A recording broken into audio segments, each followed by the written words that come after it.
What's up everybody, and welcome to another Reddit video on this channel. Today I'll be reading out more unsettling and scary stories. Also, if you're new here, consider subscribing to the channel. Anyway, let's get into the first story. When I was 11, I was at the very bottom of my class until the teacher, Miss Henry, made me sit next to the new kid. Thomas and his family moved into town halfway through term, so he just sort of appeared one day. During his second week, Miss Henry tried to draw him out of his shell by asking about his favorite TV program. "What's a TV program?" he replied. That got a laugh. Clearly, he was playing dumb to put one over on her. Everybody thought he'd emerge as the next class clown, but instead, he rarely spoke and aced every subject. A few girls tried befriending him. They dug that children of the corn look, I guess, but agreed he was a weirdo after chatting with him in the lunch hall. As desk buddies, he and I locked horns. A lot. Because I was left-handed, our elbows bumped together whenever we wrote, and he got super pissed anytime I asked to borrow a pencil. So I, of course, did this as often as possible. Anytime I asked Miss Henry to split us up, she'd just sneer and say, "Ryan, there's gonna be times in life when you're forced to spend time with people you don't like. Get used to it." One day, as I struggled with a difficult maths exam, Thomas offered to help. I'm guessing he finished early and got bored. It was my first A. Without either of us ever agreeing to it, he started helping me with homework and tough assignments, and soon my grades improved so much, my mom bought me a bunch of Pokemon cards as reward. I offered Thomas some of the one I already owned, but he didn't even know what a Pokemons was. Then one day, out of the blue, he asked if I'd sleep over at his place. "Father really wants to meet you," he said. Why did his parents even know who I was? We sat together, sure, but he knew so little about pop culture. Getting through a conversation was like chewing calt. Still, I wanted to thank him for his help, and my mom didn't raise any objections, so that Friday, I packed some clothes and cycled over to his place. I drove down several short roads flanked by woods, past a train station, toward the outskirts of town. Thomas's two-story house sat at the top of a long driveway, so steep that I needed to jump off my bike and push most of the way, and all the windows were either boarded up or had the curtains pulled shut. Things got spooky the second I arrived. Thomas and his parents waited patiently to greet me, each grinning like they were on a poster for tooth whitening. Everybody had matching blonde hair and dressed in plain shades of brown, gray, and white. A large man introduced them as the Donovans. My preteen brain categorized him and his wife as old, but in retrospect, there must have been a 20-year age difference there. Mr. Donovan walked my bike into the garage while me and Thomas followed his mom inside. Something was wrong with the house. It looked too sterile. No clutter. Zero toys scattered about. Plus, the antique furniture was older than my grandparents'. In every room, sheets had been draped over objects mounted along the paneled walls, and Mrs. Donovan made a point of telling me that touching the sheets is strictly forbidden. She led us into a sitting room decorated with crucifixes, and more crucifixes, of varying sizes. We kneeled down on a colorful rug, facing each other. The only sound was the ticking of a grandfather clock. At last, Mr. Donovan joined our group and led a prayer for the standard stuff. Good health, blessed weather. Even though I'd gone to Protestant church with my grandparents, I couldn't figure out what religion we were meant to be practicing. He obviously thought of himself as a spiritual leader and devoted a lot of time to the blind sinners who would suffer swift retribution on Judgment Day. It wasn't until he called for a minute of holy silence that I heard a low, shaken voice. I concentrated hard, tuning out the clock. There were muffled cries from somewhere within the room. I peeked my left eye open. Nobody was watching, although the way the family didn't stop grinning made me shiver. I glanced around the room. We were alone. When I turned back towards the circle, Thomas's mom was staring straight at me, her smile practically splitting the seams of her face. Quickly, I shut my eyes, already anxious to go home. The silence seemed to last forever. Finally, the spiritual leader clapped his hands and said, we should go out back and toss a ball around. On my way out of the room, I listened for more cries, but the sound had died off. I figured my imagination got the better of me. As Thomas and I tossed a leather ball back and forth in the long grass, his dad watched from a crude decking area, beaming. Like at school, Thomas threw with his right hand, whereas I favored my left. We kept trying to pass each other bad shots, competing to make the other miss a catch. It was all in good fun, though. Thomas acted even weirder than at school. Away from his parents, he at least seemed interested in subjects like TV, but now he strictly spoke about Bible stories and recited his favorite verses. I sidestepped his questions, my spirituality, as much as I could. My arm was aching by the time Mrs. Donovan called us for dinner. In the kitchen, we gathered around the table, and then she brought in a metal pan, presenting 5 boneless chicken breasts, lathered in lumpy gravy and canned peaches. Before we ate, everybody linked arms for another prayer, and part of me wished the ritual would never end, because then we'd need to choke down the food. A heavy silence fell over the room. Then those cries started up again, closer than before. It sounded like a child, and their voice had a panicky quality. If it wasn't for the threat of another glare from Thomas's mom, I would have peeked. As the prayer dragged on, the crying became more hysterical, until finally something rattled against the wall behind me.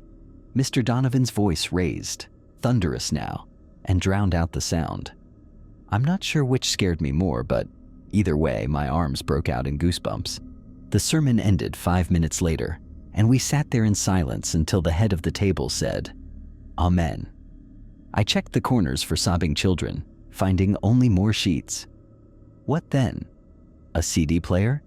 My imagination? The uncooked chicken made me gag. I didn't want to cause trouble, so I picked around the moldy peaches and spread out the plate so it looked like I'd eaten more than I actually had. There was chocolate cake for dessert, but Thomas's mom went around slicing a piece onto each of our plates, which were still covered with chicken and gravy. By that point, my stomach was growling, so I scoffed down a top layer of cake, which hadn't touched anything else. I wanted to leave. Faking a bellyache, I asked if they would call my mom and have her come pick me up. Thomas's dad raised an eyebrow. "No need. We have a special remedy." He told the rest of the family to pray for my health and led me out of the room. The front door was on my left, and I briefly considered making a run for it. But the second I did, Mr. Donovan's hand clamped around my shoulder tight. His smile never wavered, but something about his eyes made me break out in goosebumps, like an implied threat. So, I let him guide me into a vintage bathroom. There was a covered cabinet above the sink, and the tub was already full. A thick layer of scud, plus a few dead flies, floated along the surface. Mr. Donovan poured something into the murky water, salt maybe, and ordered me to strip off my t-shirt so I could dip my midsection in. I told him I'd made a miraculous recovery. "Ah, the power of prayer," he said, grinning so wide I could count the back teeth. After that, he announced it was time for bed, despite the fact it wasn't even dark yet. Upstairs, at the very far end of the hall, a huge object spanning the width of both walls was covered by another sheet. We got ushered me into Thomas's room, which was even more dull and lifeless than the rest of the house. A queen-sized bed, one small cupboard, and a single wooden chair tucked in the corner. We needed to share the bed, but only after another round of prayer. Then it was lights out before 9 o'clock. Alone with my friend, I rolled over and asked what religion his family practiced anyway. He gave the vaguest answers possible, and when I pushed him, became hyper-defensive. So I said, "Hey, do you ever want to punch Miss Henry right in her stupid, ugly face?" That made him laugh. Away from his parents, he became more like his school self. Not normal, but closer than before. We argued over who the hottest girl in class was, followed by the most annoying. Without meaning to, I brought up one who always teased him, and it was like all the energy leaked out of my new friend. "I know everybody thinks I'm odd," he sighed. "They just need to get to know you like I did. They'll come around." "You think so?" "Absolutely." He smiled. Then, after a little while, he said, "Hey, want to see something creepy? I'll show you if you think you're brave enough not to wet the bed." I rolled my eyes. He wanted to rattle me like when we played ball. "Sure. We've got to wait until Mother and Father retire for the night."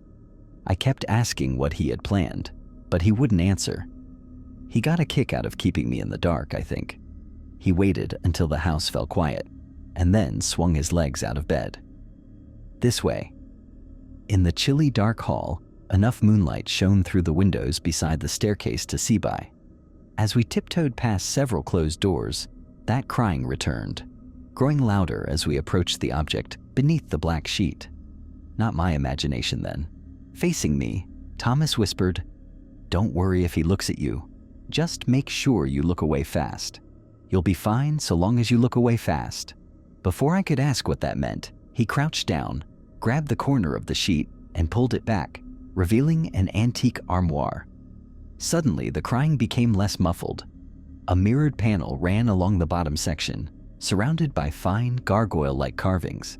Still holding the blanket, Thomas pushed his left ear against the carpet and stared at the glass. "He's there. Come look quick." I just wanted to get this over with. I lay down.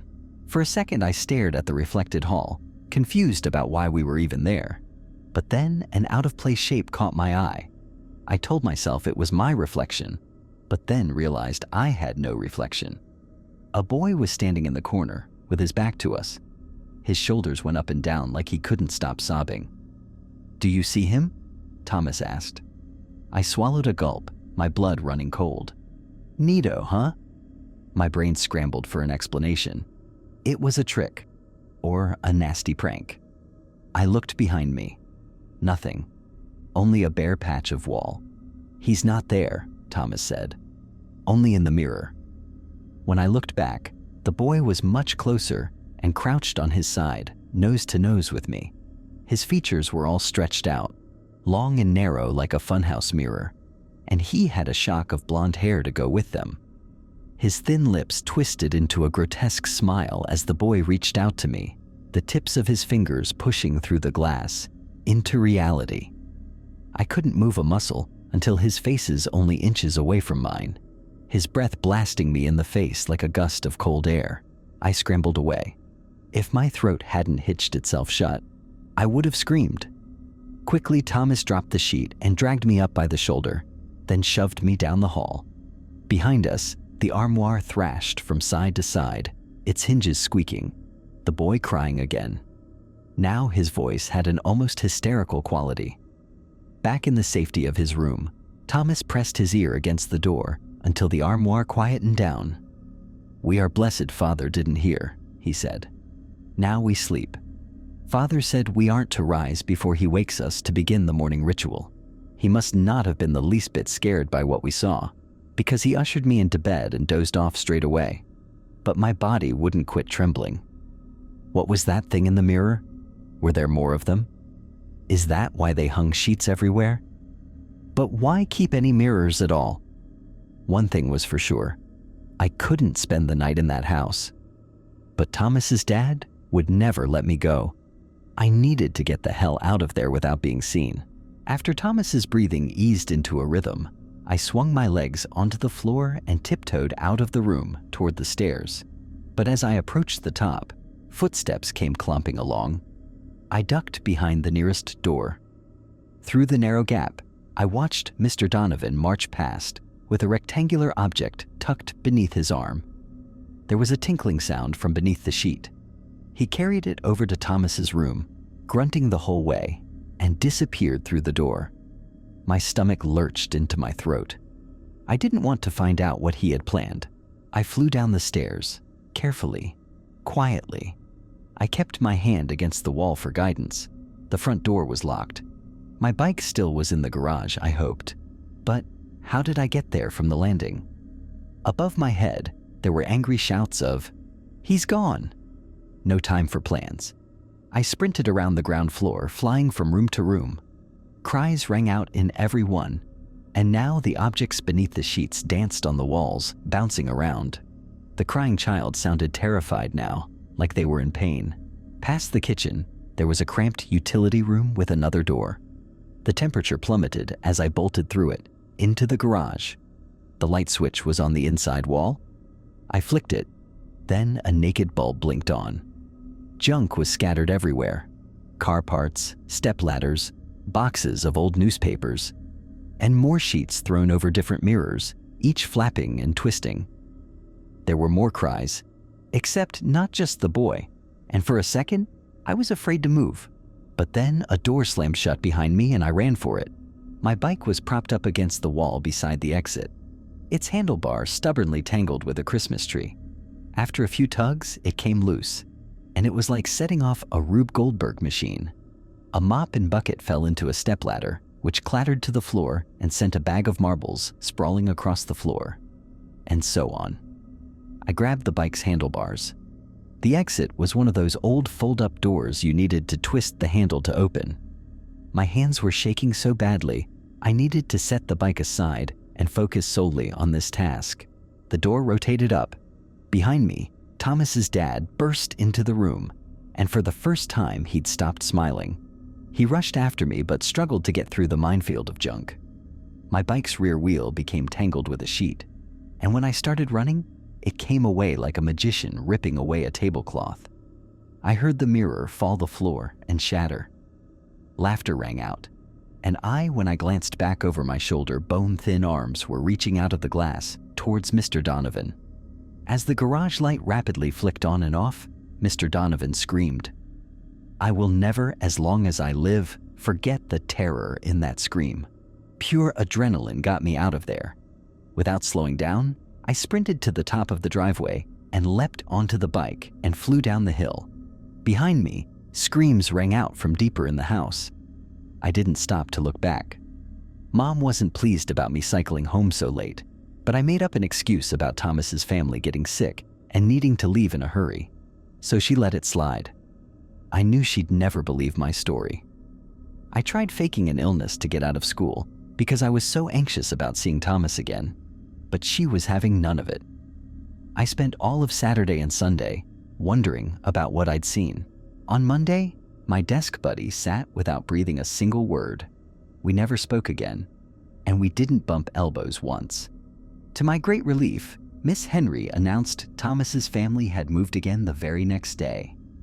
I never saw him after that, although for a while I had nightmares about his dad dragging me back inside their house, and they tend to flare up any time I see a mirror-fronted armoire.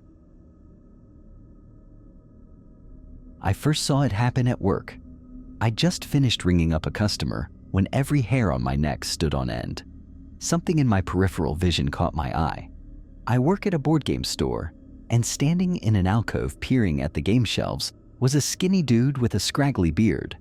His back was to me, but when he turned sideways, right at the edge of my vision, I could see his mouth was gaping wide open, like he was screaming. Weird, right? I glanced up, ready to laugh and ask him what was up. But the dude was just chilling, totally normal face. A slight wrinkle on his forehead, lips pursed as he read the back cover of Wingspan. He looked at me.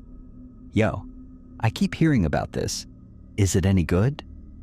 Slightly overrated in my opinion, I replied. But many people do seem to enjoy it. I'm trying to find a game my girlfriend might play. She's not really into board games and doesn't like competitive stuff. You have any good co-op games? Might I suggest a roll and write? Technically competitive, but you can't attack or interact with other players and mostly do your own thing on your board. They're also very beginner-friendly. I turned to grab one of the reserved ones from behind the counter, and as I turned back around, I nearly jumped out of my skin because the man had approached so he was directly in front of the counter, and his mouth was wide open in a scream. Eyes wide, like he was a zombie about to bite me. But it must have been my imagination, because as soon as I looked at him straight on, he just looked back at me, mouth quirked. You all right there, my dude? He asked. Cartographers is our top-selling role and write, I stammered, recovering myself. But every time I took my eyes away from his face, in my periphery, he seemed to be like one of the undead, a corpse with a gaping mouth. I decided to ignore his behavior in the hope that he'd stop. He placed an order for cartographers, and I told him I'd give him a call when his copy came in. As I took down his details, much to my annoyance, he did not stop, but continued to stand in my periphery silently screaming. The next week, when I went in for a haircut, the guy sitting a couple of chairs over was also playing dead. He appeared to be slumped in the barber chair, head lolled to one side, blue eyes wide and unseeing. But the stylist kept flitting around him, scissors snipping, and when I turned to look at him directly, he was no longer playing dead, but instead speaking to the stylist, one hand gesturing from under the cape. Yet, when I looked away a moment later, gone were his gestures. I could hear his voice, but he appeared to be lying motionless in his chair in the corner of my eye. A corpse. When my haircut was finished and I looked over again, he was gone from the chair. This just kept happening. Honestly, I thought it must be some sort of online fad, with people randomly pretending to be dead. The internet has spawned stranger pranks.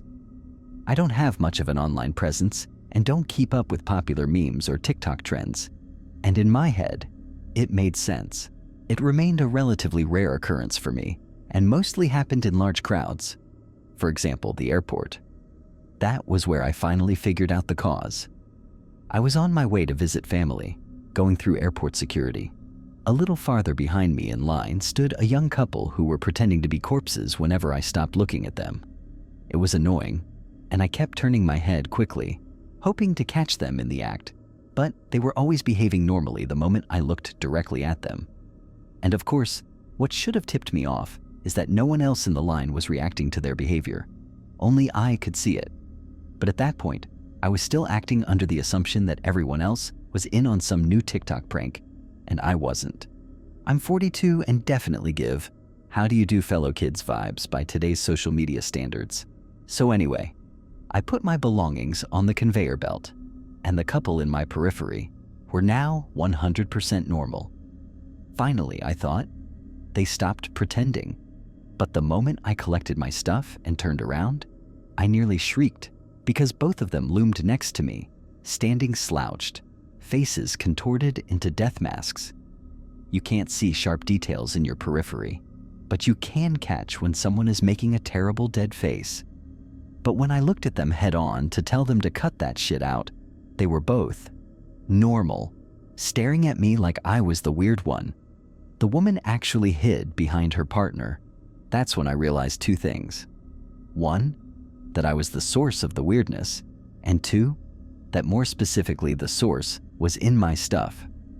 I felt around in my pockets, my fingers closed on cold metal, and that's when it all clicked for me. I found my father's pocket watch. Now, a little background on this watch.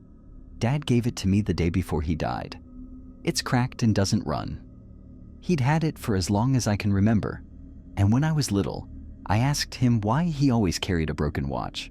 He told me it was a family heirloom and that the cracks didn't matter because it told time in a different way. Those were his words. When he finally passed it down to me, he looked troubled as he told me, "I don't know if it's a blessing or a curse to be able to see the things it shows." My father told me to sell it, but I never could bring myself to. Dad was always very soft-spoken and polite. He ran an antiques shop that closed after he died. I think he wanted me to run it, but I never had the passion or the interest. Our lives just took different paths. The watch is the one antique he made sure to give to me. What I'm still trying to figure out is why, because as far as I can tell, there's no ambiguity about it. The damn thing is definitely cursed. See, once I knew the source was the watch, it all fell into place. At the end of that family trip, when I came back to work, I followed my hunch and looked up that guy who ordered the cartographer's game. He never came back to pick it up when it came in. I'd kept it sitting on the shelf for him, even though I should have just put it out on the main shelves for people to browse. It still had his name on it, and I searched his details and right away found his obituary from that same week he'd come into the store. So, that's what Dad meant about the watch telling time in a different way. If I'd known what was going on back when the customer ordered the game, I could have warned him. Could have let him know. Hey bud, maybe grab something that's in stock currently. Better yet, forget the games. Go do whatever it is you want to in your last hours of life. Start checking off that bucket list. Maybe buy something more meaningful, since it'll be your last chance to give your girlfriend a gift. But would he have listened? Looking back, I remember when I was a kid how things would happen with Dad that didn't make sense at the time. He'd get in random arguments with strangers. It was so uncharacteristic because my father wasn't a confrontational man, always polite. But once in a while at the antique store, I remember he'd step outside with a customer, and the customer would leave upset, yelling or swearing or hysterically sobbing, sometimes leaving so quickly they'd forgot whatever it was they'd purchased. And once too at the mall, Dad was told to leave a store after upsetting an employee. Stuff like that. Now I realize he must have tried to warn people. But did it actually help those people? Any of them? Is the watch a blessing or a curse? The watch wasn't always cracked. Somebody cracked it, hurled it against a wall or the floor, maybe in a moment of frustration, maybe my grandfather. But he didn't throw it away. He passed it to my dad. Now I wish Dad had sold it. Wish he'd given it to someone else. I know it's not his fault. Everyone has their time. But there are some things that maybe people are just better off not knowing. And maybe Dad thought warning people was the right thing. But I'm team curse on this one. Knowing is definitely a curse. I'd rather not know. I should have thrown this watch away. But like my father and his father before, I just didn't. Now it's too late. I'm sitting here at home, and every time I pass the bathroom mirror, every time I catch a glimpse of my reflection at the edge of my vision, it's just too late to unsee my own dead eyes staring back at me. Anyway, that's the end of this story. If you made it up to here, thank you for watching. Make sure to leave a like and subscribe for more stories like this one.